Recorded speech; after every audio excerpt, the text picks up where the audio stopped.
ආයිබෝන් හැමෝටම හැමෝම හොඳින් ඉන්නව නේද? ඉතින් ඔන්න හරිම දවසට හරිම වෙලාවට මගේ හැම යාළුවෙක්ම හැම දරුවෙක්ම හැම වැඩිහිටියෙක්ම හම්බ වෙන්න ආවා. අලුත් පාඩමක් තරම් අලුත් වාක්‍ය තුනක් කරන් පැසිව් වොයිස් වාක්‍ය ටිකක් අරන්. ඉතින් මේ පාඩමත් වෙනද උගන්වපු පාඩම් වගේම හරියට ඉගෙන ගන්න. මොකද මේව පාවිච්චි කරලා ඔයා ඉංග්‍රීසි කතා කරනකොට හරි ලස්සනට කතා කරන්න පුළුවන්. ඒ කියන්නේ මේ වලින් ඉගෙන ගන්න දේවල් තමන්ගේ ඉංග්‍රීසි කතනයට පාවිච්චි කරන්න. එතකොට තමන්ටම තේරෙනවා තමන් දැන් ඊළඟ ලෙවල් එකට ගිහිල්ලා ඉන්නේ කියලා. මොකද මම මේ වගේ දේවල් කියන්නේ අද අලුතින් මේ පාඩමට කෙනෙක් එකතු වෙනවා නම් අලුතින් මගේ channel එකට කෙනෙක් එකතු වෙනවා නම් මේ පාඩම මුලින් බලන්න යන්න එපා. මොකද එහෙම කරන්න ගියොත් ඔයගොල්ලන්ට තේරෙන්නේ නැහැ ඉංග්‍රීසි කතනේ කොහොමද මුලින් ඉඳන් ඉගෙන ගන්න කියන එක. ඒකට මගේ channel එකේ මුලටම යන්න. මුල ඉඳන් හරියට කරන් ඉන්න. එතකොට තේරුම් ගන්න පුළුවන්. යම් කිසි තුරකට ඉංග්‍රීසි ඉගෙන ගත්ත කට්ටියට තමයි මේව ගැලපෙන්නේ. ඉතින් ඒකින්ද මුලින් යන කෙනෙක් නම් channel එකේ මුලට ගිහලා මුලින් ඉඳන් හරි පිළිවෙලට බලන් ඉන්න ඕනේ. එහෙනම් බලමු අද මොනවද අපිට ඉගෙන ගන්න තියෙන අලුත් වාක්‍ය තුන කියලා. ඒ වාක්‍ය තුනේ පළවෙනි වාක්‍ය වෙන්නේ a total of 15,000 people from 8,000 families in 14 districts have been affected so far owing to inclement weather. මේ inclement weather කියන්නේ අයහපත් කාලගුණය කියන එක. owing to කියන්නේ නිසා කියන අදහස. because of කියන එකම තමයි. හරි? due to A same meaning නා due to දාන්න පුළුවන් because of දාන්න පුළුවන් නැත්නම් owing to දාන්න පුළුවන් මේ නිසා කියන එක ඒකත් ඉගෙන ගන්න. මීට කලින් මම මේක උගන්වලා තියෙනවා. බලන්න passive voice එක මොකක්ද කියලා a total of 15,000 people.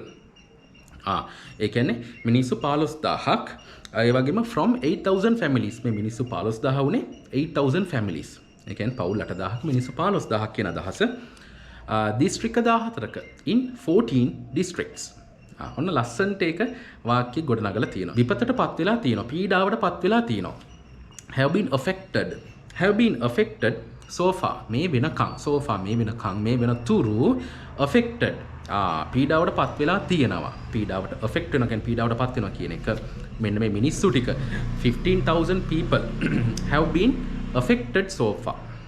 15,000 people have been affected so far. කවුද මේ 15,000 people කියන්නේ? ඒගොල්ලෝ මේ families 8000ක දිස්ත්‍රික්ක 14ක ජීවත් වෙන මිනිස්සු. කොච්චර මිනිස්සුද? 15000ක්. A total of 15,000 people have been affected so far due to නැත්නම් owing to inclement weather. ඉතින් මම හිතනවා ඔක තේරෙන්නේ ඇති කියලා. have been affected පීඩාවට පත් වෙලා ඉන්නවා තියෙනවා කියන අදහස.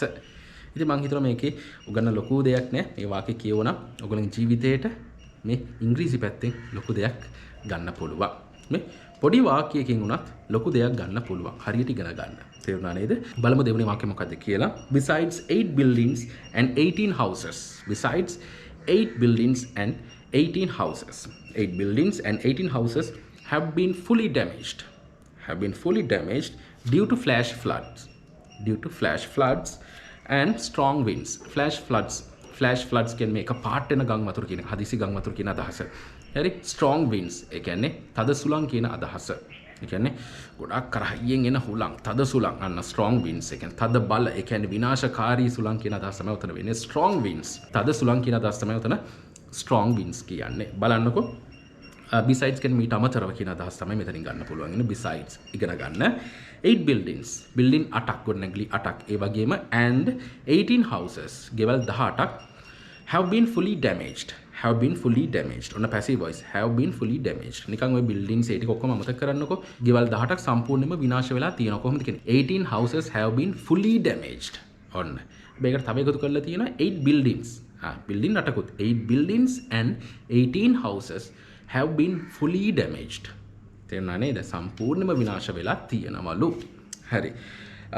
එයි මේ විනාශ වෙලා තියෙන්නේ due to flash floods. හදිසි ගම් වතුර නිසා. කපාට ආපු ගම් වතුර නිසා තවත් විදිහක් තියෙනවා. කොහොමද? and strong winds මේ තද සුළං නිසා. හරි. අන්න ඒකයි මේ building 8යි ගෙවල් 18යි සම්පූර්ණයෙන්ම විනාශ වෙලා තියෙන්නේ. have been fully damaged. බලමු අන්තිම වාක්‍ය මොකක්ද කියලා. අන්තිම වාක්‍ය විදිහට තියෙන්නේ the decision was taken to on passive voice එකක් ඒක. The decision was taken to minimize the impact on residents by the Mathura District Disaster Management Committee due to the adverse weather condition. මෙතන adverse හරි inclement කියන එක හරි දාන්න පුළුවන්. inclement කියන එක කලින් ඉගෙන ගත්ත එකක් දාන්න පුළුවන්. නැත්නම් adverse කියන්නේ නරක අයහපත් කියන අදහස. inclement weather කියන්නේ නරක කාලගුණය කියන අයහපත් කාලගුණය එතන ඇඩ්වර්ස් වෙන්න පුළුවන් නැත්නම් ඉන්ක්‍රිමන්ට් දෙකම දාන්න පුළුවන්. right. The decision was taken.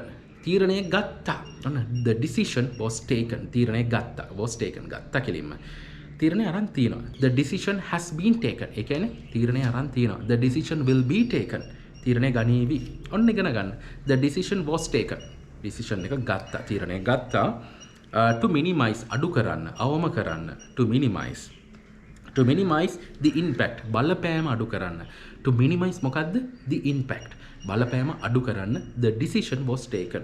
තීරණය ගත්තා to minimize අඩු කරන්න the impact. බලපෑම කාට තියෙන්නේ මේ on residents. මේ මිනිස්සුන්ට කියන්නේ පදිංචි කරුවෝ. මේ residents ලකෙන් පදිංචි කරුවෝ කියන්නේ සරලවම මිනිස්සු. ඒගොල්ලන්ට වෙන බලපෑම අඩු කරන්න තමයිලු තීරණය ගත්තේ. කවුරු විසින්ද මේක ගත්තේ? මාතර දිස්ත්‍රික්කේ ආපදා කළමනාකරන කමිටුව විසින් තමයි මේ තීරණය ගත්තේ. ඊට පස්සේ තියෙනවා ඇයි මේ ගත්තේ? due to inclement weather condition නැත්නම් due to adverse weather conditions. ඉතින් මම හිතනවා මේකත් තේරෙන්නේ නැති කියලා මේක ඉගෙන ගන්න තිබ්බා. The decision was taken. තීරණය ගත්තා. හරි. To minimize අවම කරන්න. හරි. මොකක් අවම කරන්නද? The impact. To minimize the impact කාට වෙන බලපෑමද? on residents. පදිංචි කරුවන්ට වෙන බලපෑම අවම කරන්න තමයි තීරණය ගත්තේ. ඉගෙන ගන්න. On residents කවුරු විසින්ද? by the Matara District Disaster Management Committee. By the Matara District Disaster Management Committee due to the adverse weather conditions. weather condition එකක් කියන්නේ කාලගුණික තත්ත්ව කියන එක. weather conditions කාලගුණික තත්ත්ව due to the adverse weather conditions. ඒ කියන්නේ අයහපත් කාලගුණික තත්ත්ව නිසා කියන අදහස. right. The decision was taken. ඉතින් මම හිතනවා මම මේ අද කියලා දුන වාක්‍ය තුන තමන්ගේ ජීවිතයට ගොඩක් වැදගත් වෙන්න ඇති කියලා. මේ වාක්‍ය තුන පාවිච්චි කරලා තමන්ගේ ඉංග්‍රීසි යම් කිසි දුරකට වැඩි දියුණු කරගන්න පුළුවන් වුණා කියලා මම හිතනවා. ඉතින් මගේ බලාපොරොත්තුව තමයි ඔයගොල්ලෝ හොඳට ඉංග්‍රීසි කතා කරන එක. හරි ඔයගොල්ලෝ ඉංග්‍රීසි හොඳට කතා කරොත් තමයි මට ගොඩක් සතුටු.